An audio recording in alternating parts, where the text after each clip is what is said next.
Two things happened with Kanda in the last week that are reflective of each other and reminders of the natural progression of the stages of life. Welcome Kanda with his speech entitled, The Empty Nest. The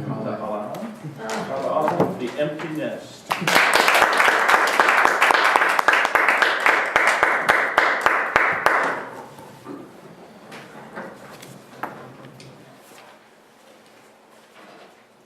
Mr. Toastmaster and fellow Toastmasters,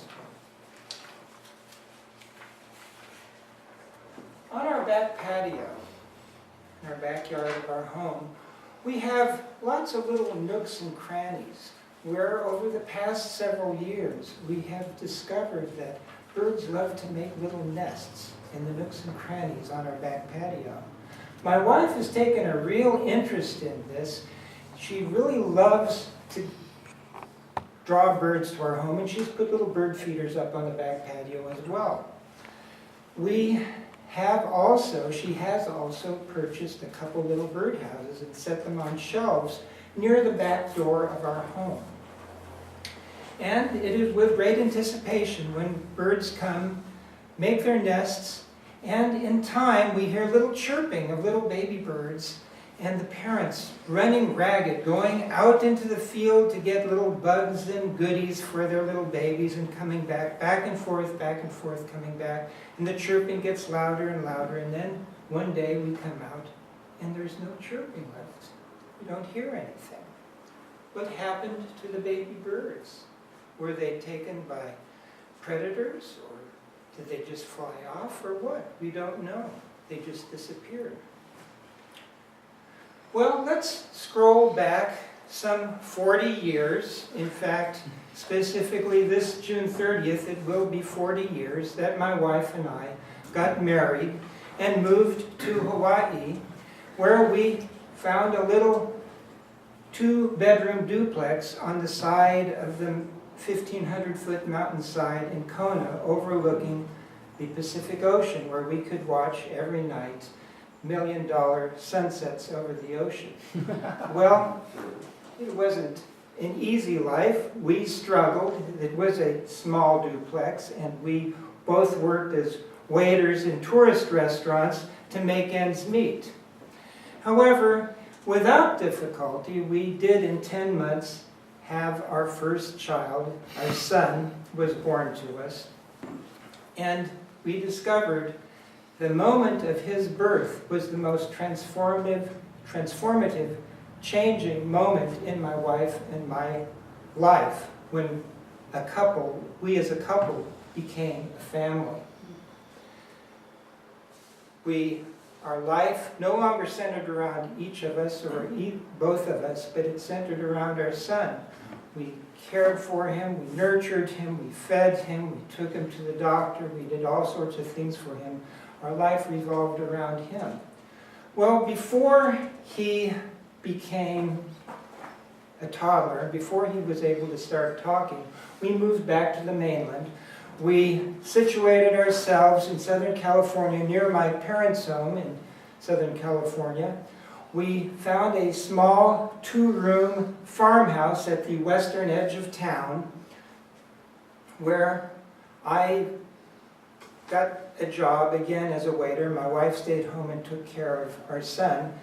It was a small house, but it had a $1 million view to the west over the vast expanse of the Santa Margarita Mountains. We were at the edge of town. There were no houses nearby. So we still had a $1 million place in a sense. Well, over the next 4 years, we raised him, and in my son's 4th year, we had the blessing of a second son born to us at that time. A little bit after that, we moved, with my parents' help, to a new home on the east side of town, on a hillside, where we could watch the sunrises. In the next 10 years that we lived in this home, we raised our 2 sons, I developed my woodworking business, and we became a more cohesive family. Well, surprise of all surprises, in the 10th year, when our second son was 10 years old, we had another child, a third blessing in our family. Well, they say that life doesn't always happen the way it's planned. Curveballs get thrown to you, sliders, spitballs, fastballs. It's not so much what is thrown at you that matters, but how you respond, how you answer to them, how you catch them. And case in point, when my youngest son was 3 and my oldest son was a year short of graduating from high school, we decided to pull up our roots from our home in Southern California and move to Concord. We wanted to be closer to my wife's family. My brother's family was here as well, and closer to my church. It was very traumatic and very difficult for the family initially, but over time, we've all decided and we've all agreed in the family that it was a great decision to be made. My oldest son, when he finished high school, he went on to college, first to DVC and then to UC Berkeley, but he still, for the most part, stayed living at home. My second son, a much more independent-minded person, he decided as soon as he finished high school to move out. My youngest son, we nurtured him, of course, through his elementary school, junior high school, and high school years. And when he finished high school, now 7 years ago, he decided the easiest thing, and this is often the case in the modern world we live in, he decided it was easier to live at home, to take advantage of free rent and, for the most part, free board, and stay at home living with us. It may be grated on us a little bit occasionally, his lifestyle as he became more independent, became more different from my wife and my lifestyle, but we managed. My 2 older sons, in the meantime, they found the ladies of their lives and got their own homes, have their own homes now here in Concord. But my youngest son, about a year ago, got information, heard about a short sale condo that was a great deal. So he went into escrow with this condo. It seemed like too good of a deal to believe. Well, it turned out about 9 months later, the escrow fell through on a technicality. It was too good to be true. You know, I said earlier that life can throw you curveballs. Life will make changes that are unexpected. Well, a month and a half ago, his real estate agent called back and said the condo was again available. Well, with the help of his parents, we of course were encouraging of him to get his own place. With the help of his parents, he did manage to close escrow on the house about 2.5 weeks ago. And over the last couple of weeks, he and his girlfriend have been working really hard at fixing the place up. Yesterday afternoon, he announced to his mother and me that he is moving out this Friday. That is 3 days short of 39 years. We will finally not have our children in our home. Now, scrolling back, or going back to the birdhouses on our porch, about a month ago, a pair of chickadees settled in the small birdhouse, and it was with great anticipation that we started hearing little chirping.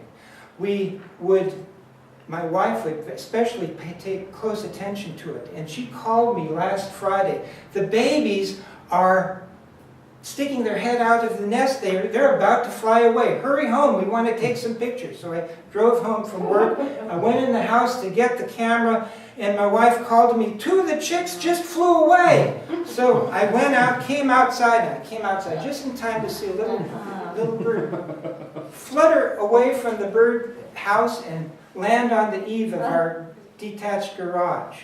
We were wondering what would happen then. Then the bird little flew off to a little bit farther to the sycamore tree in our backyard.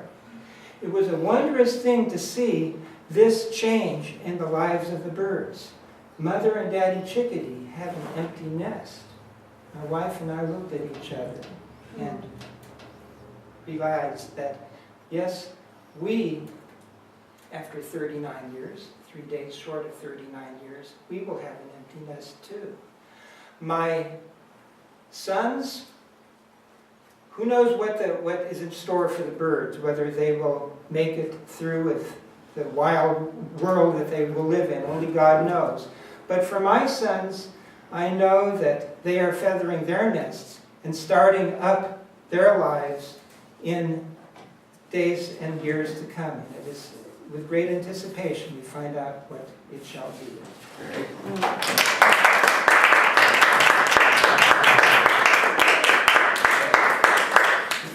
I've practiced the speech and it was always ending up under 8 minutes. Under 10 and a half. Yeah, I figured I better hurry up and finish. 2 seconds. 2 seconds to spare. You were so well organized. Like, you timed it It perfectly. always takes longer. You had one extra second. Yeah. How come You you know, didn't use it? Kanda, if you could get your son to stay home for 3 more days, you wouldn't have to say 39 years less 3 days. You would have had 4 or 5 seconds to spare. That's right. But that's what we did. I think he's eager to have his own place. He's not. He'll be moving. Well, thank you, Kanda, for that very interesting story. How many people just left? 2. It's time to move on to our, take a moment. Comment, Kanda?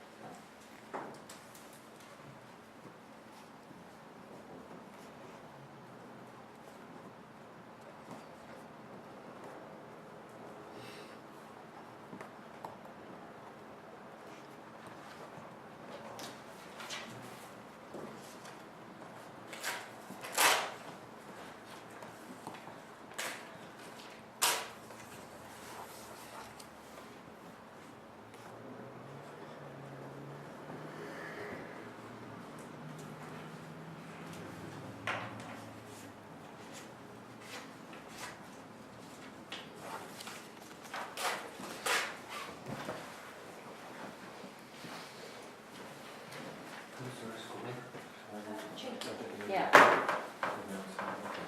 Is that the comment? Yeah. Yeah.